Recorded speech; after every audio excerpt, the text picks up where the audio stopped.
नमस्कार, मैं हूं आपके साथ कविता राणा। सावन में निकलने वाली कावड़ यात्रा को लेकर विवाद है कि थमने का नाम नहीं ले रहा। उत्तराखंड के मुख्यमंत्री पुष्कर धामी ने जहां कोरोना की वजह से कावड़ यात्रा रद्द कर दी, तो वहीं सीएम योगी हैं कि कावड़ यात्रा निकालने पर अड़े हुए हैं। अब इन सबको देखते हुए सुप्रीम कोर्ट ने मामले का स्वतः संज्ञान ले लिया है, जिसके बाद तो काशी का संत समाज बुरी तरह भड़क गया है। अखिल भारतीय संत समिति के महामंत्री स्वामी जितेंद्रानंद ने तो यहाँ तक कह दिया कि भाई क्या हम मान लें कि भाई देश के न्यायालय हिंदू विरोधी हो गए हैं।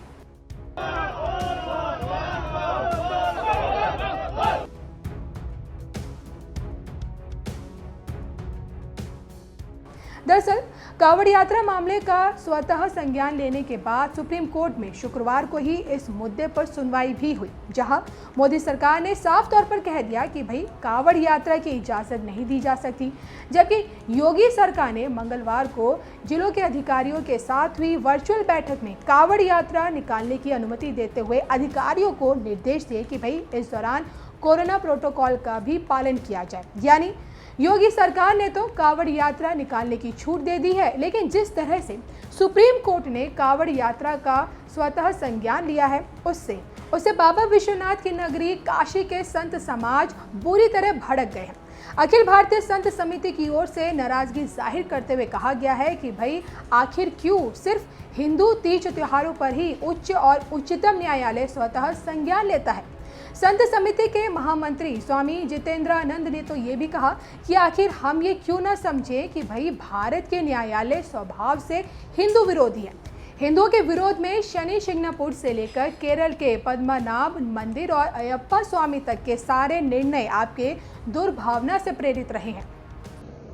माननीय उच्चतम न्यायालय के द्वारा उत्तर प्रदेश में कांवड़ यात्रा पर स्वतः संज्ञान लिए जाने के संदर्भ में हम संतों का इतना ही मत है कि हिंदुओं के तिथि पर्व त्योहारों पर ही उच्चतम न्यायालय अथवा उच्च न्यायालयों को संज्ञान लेने की सुधि क्यों आती है। पंजाब से लेकर के बंगाल राजस्थान तक के कटते पिटते हिंदू, जम्मू कश्मीर से भगाए जाने वाले हिंदुओं पर कभी आपने स्वतः संज्ञान नहीं लिया।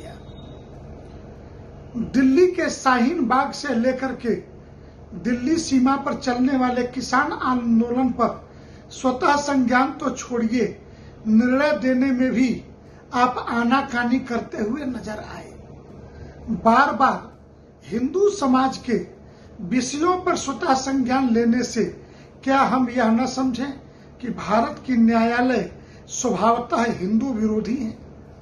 इनके निर्णय हिंदुओं के विरोध में शनि शिंगणापुर से लेकर के केरल के पद्मनाभ मंदिर और अयप्पा स्वामी तक के संदर्भ में आपके सारे निर्णय कहीं न कहीं दुर्भावना से प्रेरित रहे हैं। हमें यह सोचने पर मजबूर होना पड़ रहा है कि आप जो भी निर्णय लेते हैं उससे हिंदू समाज के मन में यही धारणा बन रही है कि भारत की न्यायिक व्यवस्था वस्तुतः हिंदू विरोधी है।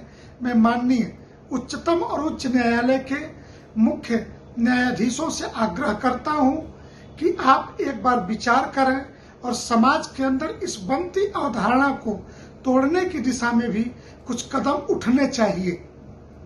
तो यूपी में कोरोना के कम होते केस को देखते हुए योगी सरकार कोविड प्रोटोकॉल के तहत कावड़ यात्रा निकालना चाहती है, लेकिन मोदी सरकार कावड़ यात्रा निकालने के पक्ष में नहीं है। मोदी सरकार ने योगी सरकार को सुझाव दिया है कि एक पारंपरिक धार्मिक यात्रा होने की वजह से यूपी सरकार टैंकर के जरिए गंगा जल का प्रबंध कर सकती है और इस तरह लोग गंगा जल लेकर आगे का पूजा पाठ कर सकते हैं और परंपरा भी नहीं टूटेगी। यूपी सरकार को कोविड प्रोटोकॉल फॉलो करना होगा, जबकि सुप्रीम कोर्ट ने योगी सरकार को इस मामले में दोबारा सोचने के लिए कहा है। इसके लिए कोर्ट की ओर से योगी सरकार को सोमवार तक का समय भी दिया गया। अब देखना यह है कि भाई कावड़ यात्रा को लेकर योगी सरकार सुप्रीम कोर्ट में क्या जवाब देती है। वाराणसी से शिवम गुप्ता की रिपोर्ट।